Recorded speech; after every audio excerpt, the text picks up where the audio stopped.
Lutino kibul mapol giti kwa kwirito jone ko malma Uganda labonge chpalo nyorma meki wabikelo enike muken mapol pe intini yup miloko ngai mauchin kanki Wan Luo television ento kongocha kineno matipiri wiye madiro.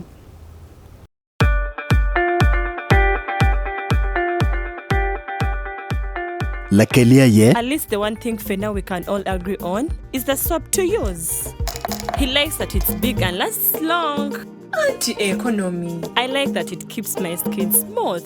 Ate alina echovu. And the children like that. It smells amazing. Everyone is happy. Movit soap comes in 4 fantastic flavors. Movit family soap is truly soap for the whole family. Movit. All day confidence.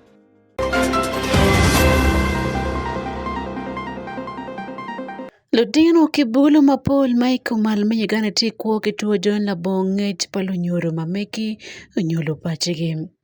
Ni lutino mawano no gini weny wakero gi yat. An kumbeti gitia mu yat mabe watika roto gi watia kupe kilo guak gi kum giti mayot.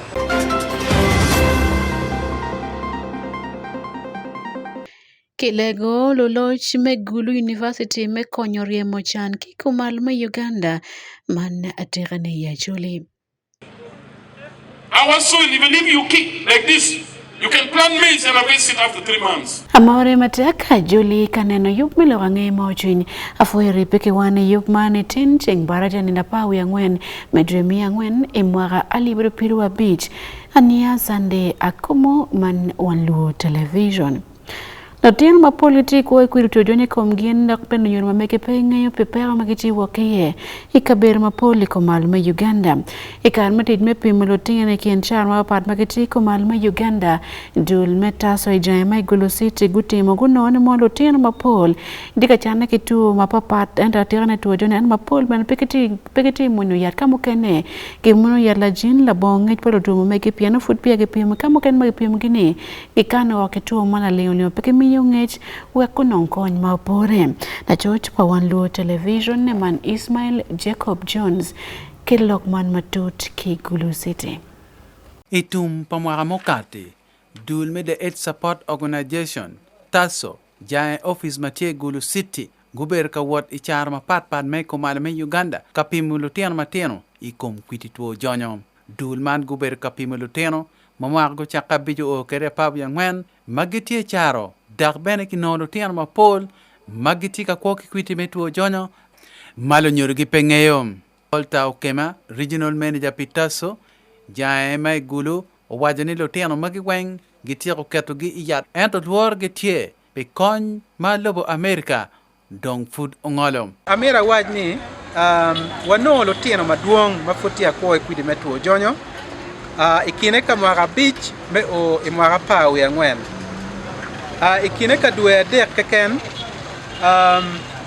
wano lutino maromo piera rio wi angwen maka ineno almost chabet ki chabet no watika nongo latina chel matia koi kwidi metuo jonyo makuno futie ikin gang ma pekingeyo ono chon ne tia koi kwidi metuo jonyo taso wano ngene tia konyo dano maduong dada dano chochok aliba bungwen majo enani pe waromo loko ngewa ketgi omir wamete kichung me konyo gi do lego community irwa mo keken ni ikare majime tima teki wachung wono kitaso wekwa neno ni tutuo mamua omete ki kinongo yat en beno tero kama kum kana gin kitika no kon milim iye pe konyo dan magino yat board game ikum pim enoni wano pimu dano makaro aliba ngwen lutino makaro aliba ngwen mamwago chake ikina beach me o ya pa wi angwen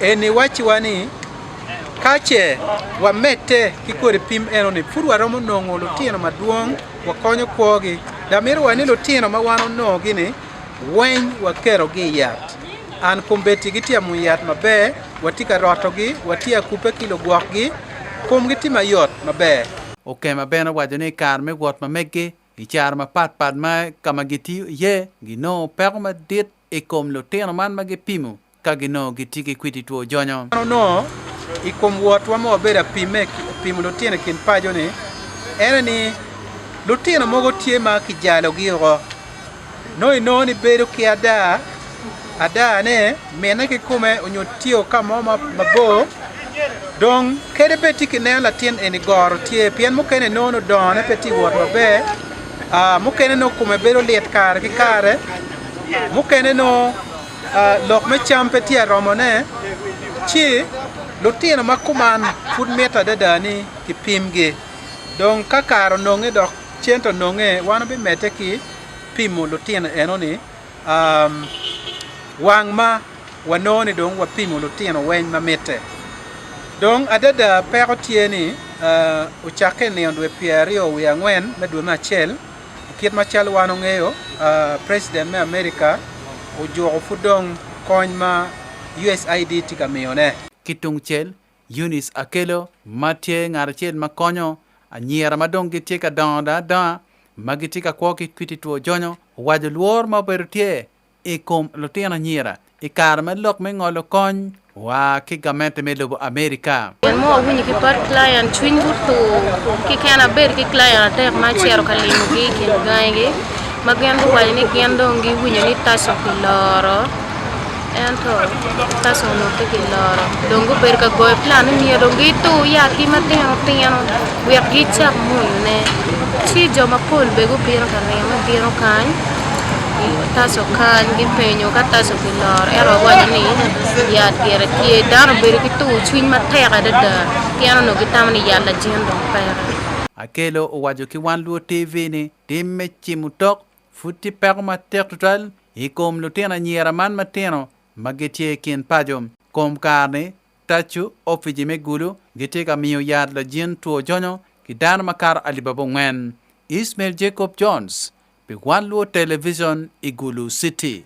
Edeo meyo kwat bolu tich paroba kidong bene joma gitilo ye merin wa pat me repe ka chele nywa kolega ma chele we yo me kelo kuch ma kidong be do kindano me kumalo me Uganda luo mano kare ma ya patia lega ma kelo ni Mon House of Prayer for All Nations ma dul me Favor of God Ministries gugedo Igulu City yub mano time ki coin pajo kabero matili mo ward man ipechela road division Igulu City da wote mechi ambichel lok mapolo belte kone kinati rocho Indiama pol magitiki chele wek lokom tujukwana pa Yesu Kristo wot mabei kaberu duju ikumalo melobo Uganda David Magere tieke lokman enkeli kipere tere duju Gilego lu yeu megulu city gi kaberu murumo meribe matek tutwali kari man madano tika yope me kwero paskani mam ruipe meno romo beru iyo mapapat makarne ikari mukene menywako lega kachel machalo duldini mapapat luo man kono binati ikari magitika tier wako kama leng akalo nyoka lega madit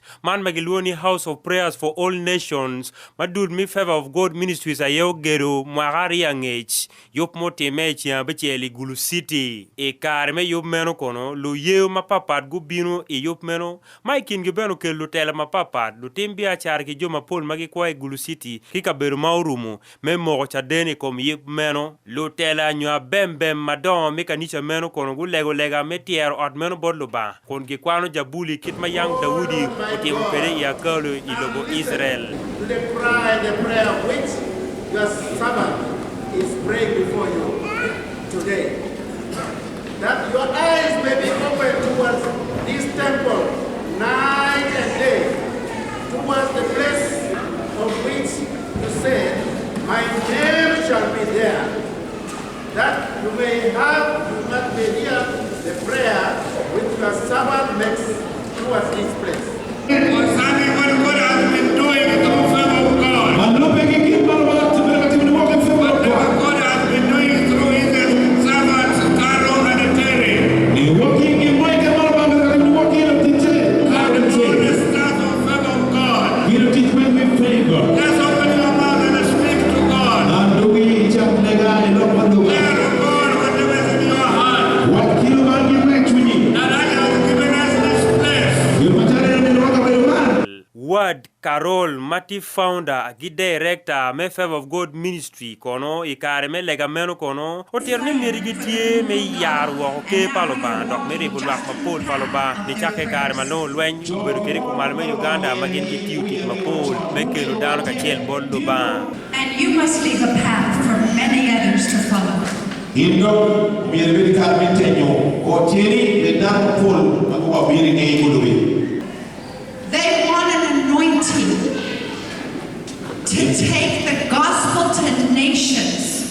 Then I want you to also join the line. Dennis Akera tila kwat ikanisa magiluoni Antioch Church mati ba degla yibi division kono terni gina nyura mero pera dit tutwal piani House of Prayers for All Nation o beberu kanyuma balega pidan na poka medini matie at melega bilobo duju and kaber makuman pera tutwal in one jalo kristaya megulu wekwa bin ka chaka yem la poka pakanisa kono ala kanisa ina chero kuja so yapune in matina tema wa amadi tutwal etwa igulu city kan pian wati gan madera danelo bande ke lo madit pika beroman en ni woki mine lega en e weho jimi mabejo bedo ka time logo en wati ki gomni jimi mabejo be timbe ikumala me Uganda ni woki lega makibi lego i ot kan Rose Wendy la Kristayo megulu city kono terne ie yom tutwal ni eniti la member chel mabinwa ko lega ikabero men House of Prayer kiwachiwani tie. It is the House of Prayer for All Nations.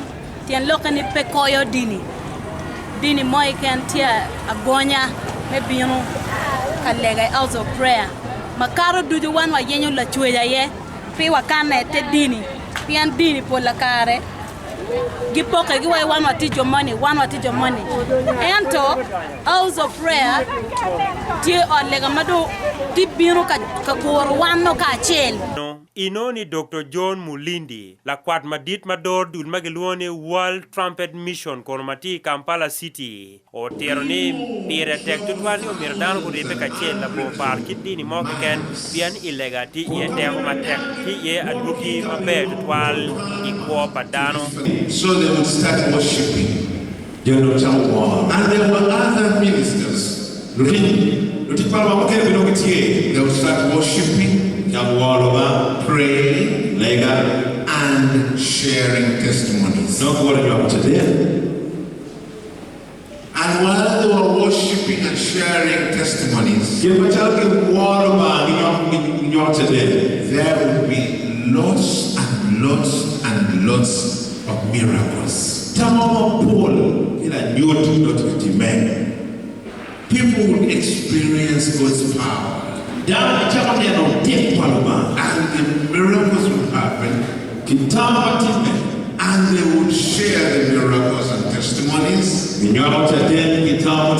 they would worship God. Yukman kono pero bero ditu twal mo pon ki lelo ki nyema papa magi nyariye ikin mo kene nywa cha deni ikin jema pola ta magi timi ya kalu meno geru man ge cha ko imwagali bario ki piru dek idwe ma chel do ter magario kolo kon ge biagane ge tiu ge chili maramo bilionario meyo bone logangea i Wan Luo TV David Magere Igulu City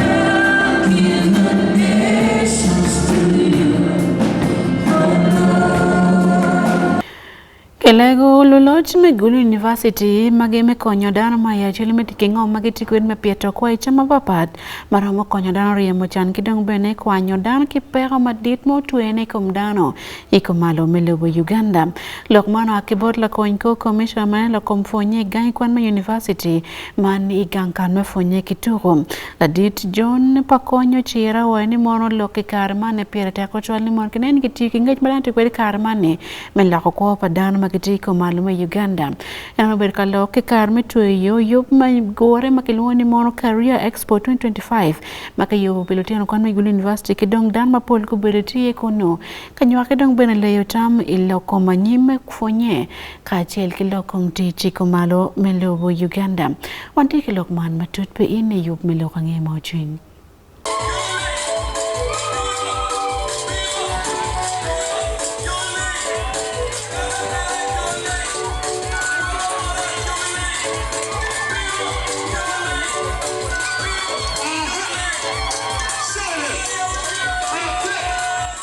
Tich kingom aye gin ma pire tek neno ni adukine obedo tie e lok me pieto jam. Mano wero kikati kaleko gulu university me konyo luak me achuli tich kingom gi e yo mopore. Chalo gang kwana chel mafonyo lok me fu ikomalo me lobo Uganda. John Pakony Uchira, Assistant Commissioner, maneno lok me kwan me university, ulego gulu university me tiki ngej magiti kwede me konyo loba choli tiki ngomgi me fu me kelu don lobo wekiriem chan. You clearly see sign of poverty walking. When you reach Kafu, this side, poverty walking. And this is something that should also make us get annoyed all. And it is a region which has a lot of land. All of us have land, by the way, but we are not utilizing it. The question is, when are we using our land? When? I remember in economics we say land is one of what? One of the resource. But are we using it? We have the human resource. We have the institution like good university training people in agriculture. Are we able to utilize institution, the human resource to make a difference? It is a question we should be reasoning upon, and we see how best we can improve and transform our region. Kit meno bene, Paddy Charles Onen, la member me odmoko chik piluak me Pajela Road Division, Egulu City Ukatini, achulu miero gukati katiu teach mada, teach kingom, yo maupore me a ki chan. What we need to know is that poverty starts from the mind. The mind which thinks, I cannot, we cannot. The poverty of the mind is the worst poverty. Northern Uganda is one of the blessed sub-region or region in Uganda. Our soil, even if you kick like this, you can plant maize and harvest it after 3 months. But do we value agriculture? Do we value digging? We think everything will come on a silver plate. Please, let's stop the idea of lining at the veranda of shops in town, trading centers. Let's go and utilize the valuable resources we have at hand to create a positive living in our homes. Kadong, David Ukelo Wing, la Lupko Vice Chancellor, Megulu University utirni, mirigitie me teach lutino kwan, me loko kwo palotadero. Yo me nongo teach, kachil, ke loko tamgi, yo maopore. As we are struggling to get jobs, there are also other things struggling to get jobs with us, like artificial intelligence. And they also want to get jobs with us. A lot of automation, which makes the job world or the job market very narrow. So the purpose of this event was to bring together the young people, the youth right from primary school, so that they start thinking. Secondary school, they start thinking. The university students, they start thinking of what can they do. We wanted to make them interact with those who could provide job opportunities, and they themselves to think that they should also be providing employment for others who cannot do so. Lutelo no ni be kache Gulu University, chalo gangkwan madid mafunyo diro ikid mefu kakukati kakonya chuli tikingomgi me pieto cham wekiriem chan. Pi Wan Luo TV, Jonisani uchaka chon i Gulu City.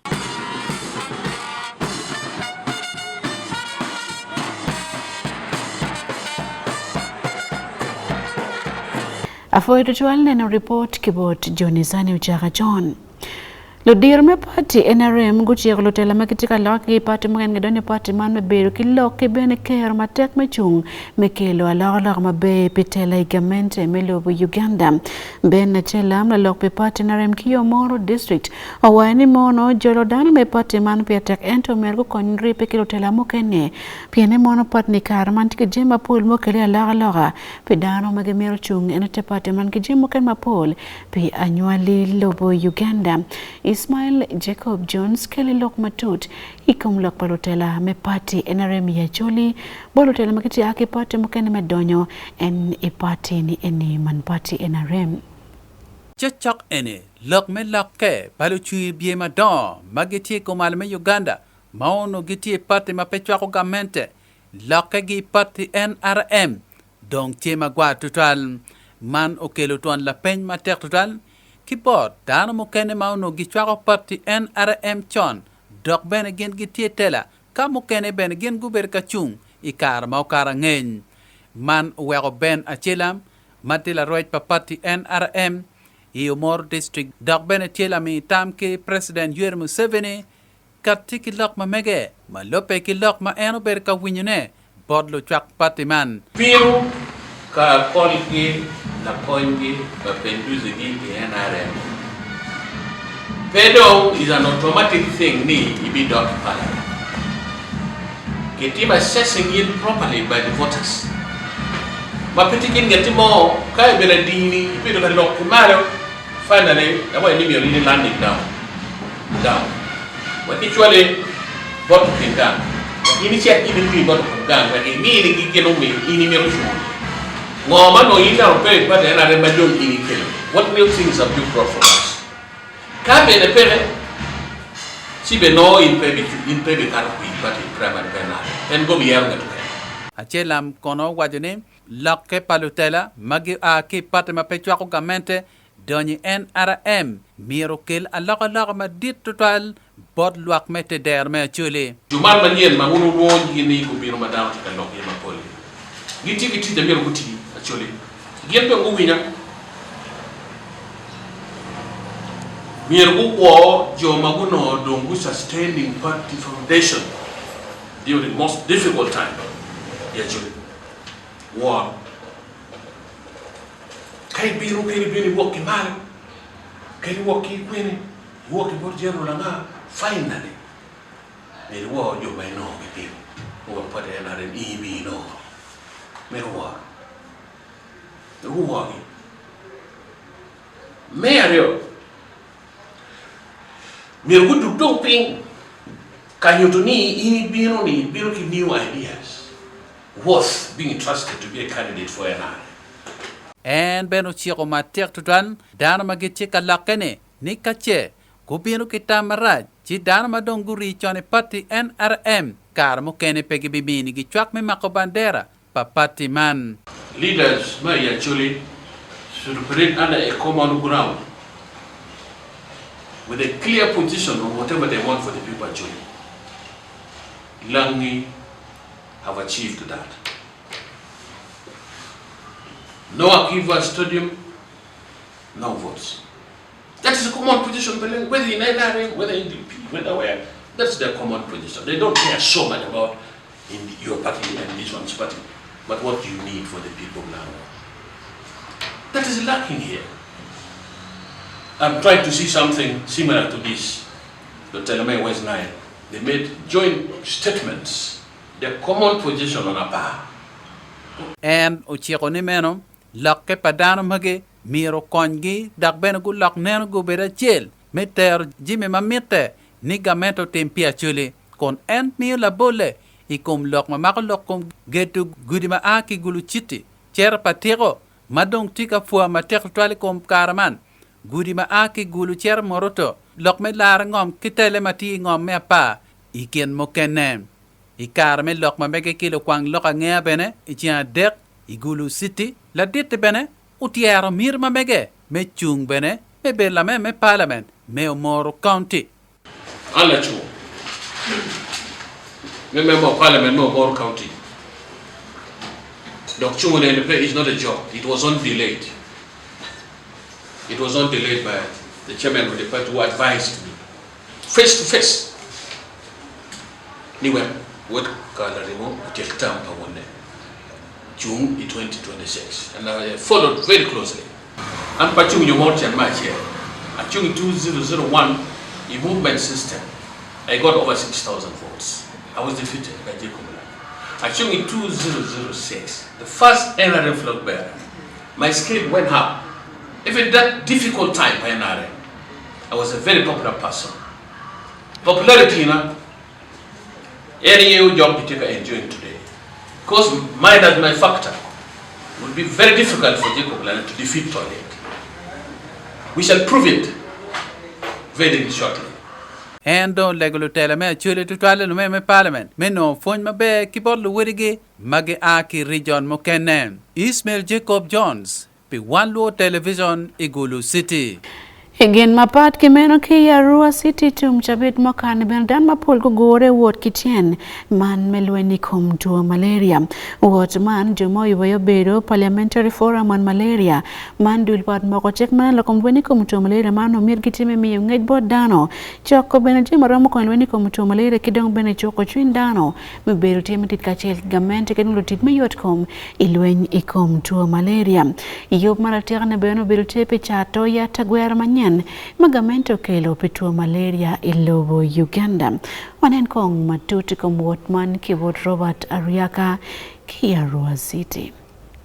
Malaria futie tuo mati yelo yor kompa dan mapole Uganda dok ketika kelo dan mapol magilimo odi yeri mawoko ti percent pierdek niwe percent pierangwen no gitiki tuo malaria.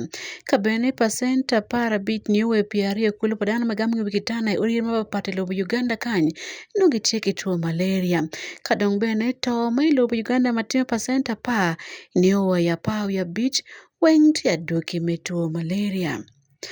Karibe ni mono tiyo mapol mai kati kuni maleni kumtuo mani kiani tiye burite neto be kidong bene kiyero yedi ki bene ni kibet kamiyo yat kare kijimu kene mai kati kweni mai konyo megi mao yach kilo tiyana matiyana makitiki magamutuo malere rao mako gene pero futi mapol ila bole ikom nongolim manene jim magutiyo kero padan ben futi manak me uri yedi ka bene lok me pinti kelo pero mapol kai kom dano mokene yeri mituo malaria dong petiyo tien mapol.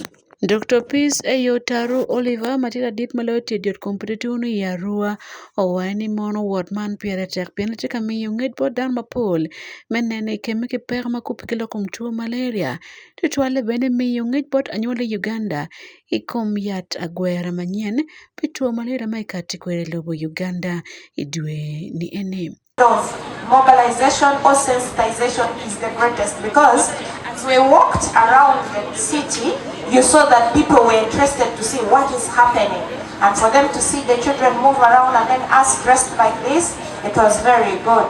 And we know that this month of April, I'm sure the students and children in the primary schools, the pupils, know that our colleagues, our technical staff, the health workers are coming to your schools, yeah?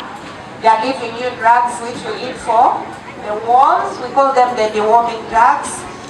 Tadit malo dulme pikot mako beriken jo mako chulpe wot man Sauda Ropani owen mono West Nile kin ka ber madung tuo malaria duong ye loyo ti rome percent piera beru ya bungwen tone abich kulo mabene nego lutien mapol mamwage foot pe ya Kara Beach. People in our region West Nile who are spending a lot of money to treat malaria in the different private clinics. We have people who can't go for work because of malaria. So we have a reason as a team to come together and ensure that the government programs are embraced by everyone in our region. I want to encourage us to sensitize the community to embrace the vaccination that is already in place. There are many people who are against it. There are many people who are not using the nets.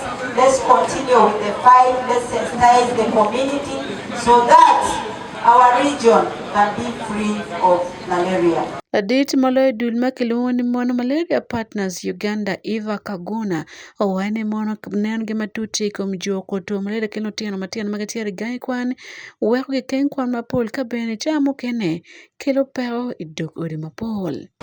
For us who want to address malaria in the area of malaria not only being a health issue but an area that hinders education, that hinders economic progress, but also deters our dignity.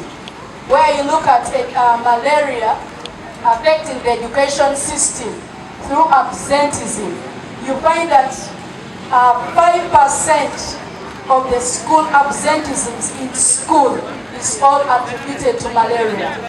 Prime Minister Mike Kwaro Lugbara Ismail Tuku omogo ni mon gibi kitiyo matek lore midolo milweni kuom tuo malaria kibene loko tamwidano. I want to thank very, very much the organizers for bringing light to us when it comes to issues of malaria. The Lugbara people see malaria as a minor disease. When you ask someone, what are you suffering from? Say, no, it's just simple malaria. When has malaria become simple? Malaria is never a simple disease. It kills. Any disease that kills. Even the majority, the number of deaths by malaria is more than of other diseases.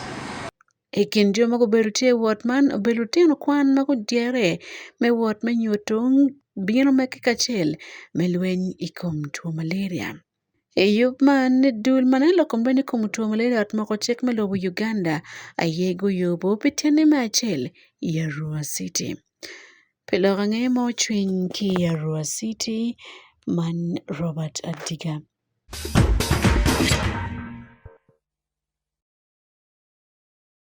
Egarman madong tugo me Fifth Division me fufa lig tika tumaini Luani Soccer Academy man ongero matek Ngulu Football Academy tugo motum gola ngweni kom tongweno kun loyo tierbo Luani Soccer Academy idugo me game nambario itugo me PM Division me abich man me fufa wanen kong lo keyboard David Magere and Kelly report lo kom tugo.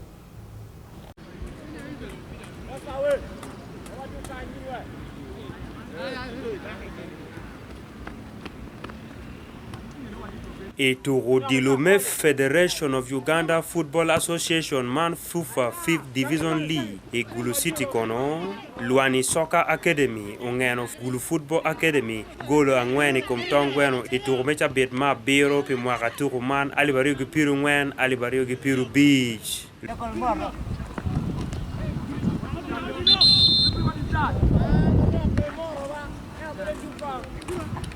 Luani Soccer Academy no gitika turugi ki ba awere mati Gulu City gen konguno genono kongu turugi Royal Giants Football Club ituru mauti me direni na chelo kamago chanyo team meno gola deki kum tongweno Dan Leo gen ki Solomon Opio gumoro gola chel me konyo team gi me Luani Soccer Academy me bera nyim tutwal ki gola ri kum tongweno itum panuchu turu me achel Gulu Football Academy kono guteme matek tutwal mi cholo golo meno mapia nuchu turu ma achelo tum ento meno pe otwere iduogo me second half kono Luani dok guduogo maliet majapoka kama dok gen guno gola ri mukene mapia nuchu tukumen maino ni Andrew Waswa mor gol mena madek kadong gol mena mangwen u a kimor magi mor ke ken nyuni on goal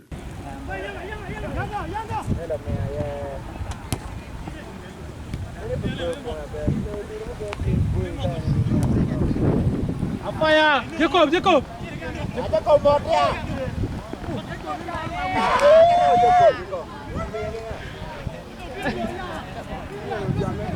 Can I get you?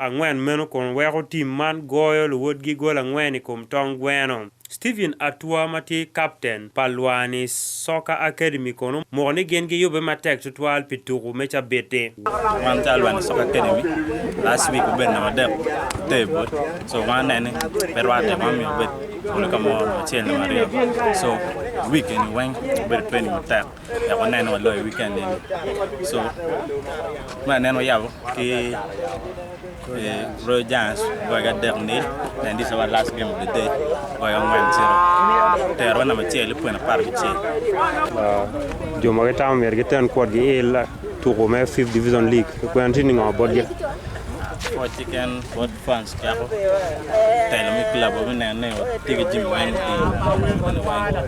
so for matek to ga fans maten bien cho Wellborn Okot captain pa Gulu Football Academy kono terni meno o berme gumara chitwal ni gen girwenyu tugo meno wako the last two games were megwa we yelle no points angwa though we are academy pole wati and tema tetene to town ni we dan madani tian ma generation ma tian ma tian to dilo we have done land so wa lo to ma the last 2 games lo to chill no draw chill and team with no loss ma kinwan ba no yubukara so in game at me do wa ye ra do to kere obote o ci go positive form kan to ko bina nyim pian ba ko pan negative mate yu mate ko to nyome yubu to general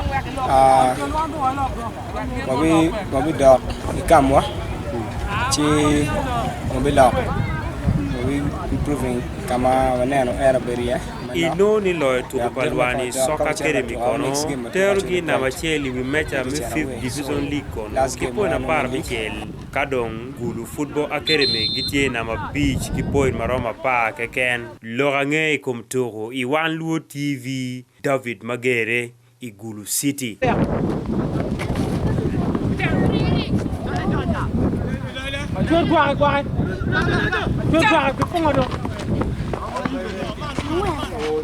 Foch madit pinene report meno kelwa ya giki yup milorange mochin kanki Wan Luo television ania Sunday Akumu yup makente kabino afoya donyo ichabit manyen.